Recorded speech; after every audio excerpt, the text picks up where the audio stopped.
क्या आपने कभी सोचा है सूर्य को ग्रहों का राजा क्यों कहा जाता है?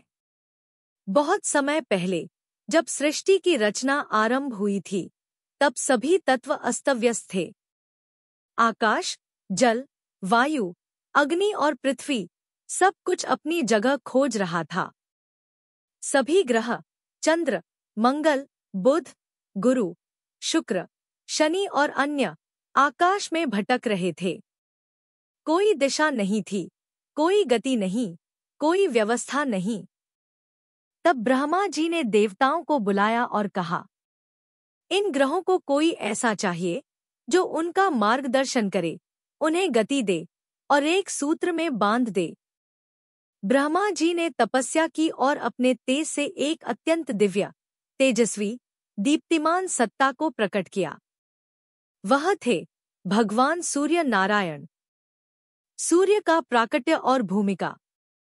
जब सूर्य का जन्म हुआ तो अंधकार स्वयं ही छट गया, प्रकाश फैल गया, समय का आरंभ हुआ, दिशाएं स्थिर हुईं और सारे ग्रह सूर्य के चारों ओर घूमने लगे, ठीक वैसे ही जैसे प्रजा अपने राजा के चारों ओर होती है।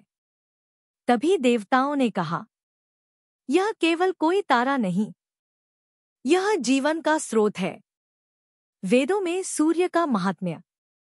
वेदों में सूर्य को कहा गया, सविता देवो भुवनानि पश्यति, सूर्य ही संपूर्ण जगत को देखता और चलाता है।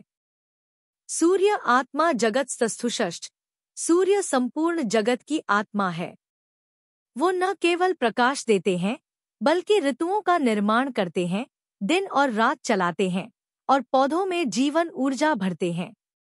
ज्योतिषीय महत्व। सूर्य नवग्रहों का राजा। भारतीय वैदिक ज्योतिष में सूर्य को आत्मा, सोल का प्रतीक कहा गया है। सूर्य राज्य, सत्ता, आत्मबल, पिता, नेतृत्व और आत्मविश्वास का कारक है। सभी ग्रहों में सूर्य को राजा का पद मिला है। जैसे चंद्रमा को रानी, बुध को राजकुमार, शनि को सेनापति और गुरु को मंत्री माना गया, वैसे ही सूर्य को समस्त नवग्रहों का राजा कहा गया। सूर्य की पूजा और भारतीय परंपरा। भारतवर्ष में सूर्य की पूजा अत्यंत प्राचीन परंपरा रही है। हर रविवार सूर्य देव को जल चढ़ाया जाता है। संक्रांति पर विशेष स्नान, दान और सूर्य अर्घ्य का विधान है। छठ पूजा में सूर्य को उगते और डूबते दोनों समय अर्घ्य दिया जाता है। यह सम्मान केवल सूर्य को ही प्राप्त है। सूर्य नमस्कार योग का एक अंग है, जो शरीर और आत्मा दोनों को शक्ति देता है। सूर्य का तेज और करुणा, संतुलन का प्रतीक। पौराणिक कथा कहती है कि सूर्य का तेज इतना तीव्र था कि उनकी पत्नी संज्ञा उसे सहन नहीं कर पाईं। उन्होंने अपनी छाया को छोड़कर तपस्या के लिए वन में चली गईं। बाद में सूर्य ने जब यह जाना, तो उन्होंने स्वयं अपना तेज कम किया, ताकि संज्ञा उन्हें स्वीकार कर सकें। यह घटना केवल एक पारिवारिक प्रसंग नहीं, बल्कि एक गहरा संदेश है। सच्चा राजा वह है जो अपने तेज और करुणा में संतुलन बना सके। निष्कर्ष। सूर्य को क्यों कहते हैं ग्रहों का राजा? क्योंकि वह सौरमंडल का केंद्र है। वह जीवन, ऊर्जा और आत्मा के प्रतीक हैं। वह संपूर्ण ब्रह्मांड को अनुशासित रूप से गति देते हैं। उनका तेज, तप, त्याग और नेतृत्व उन्हें राजा बनाता है।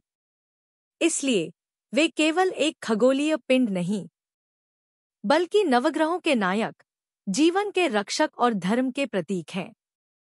इसलिए उन्हें कहते हैं ग्रहों का राजा।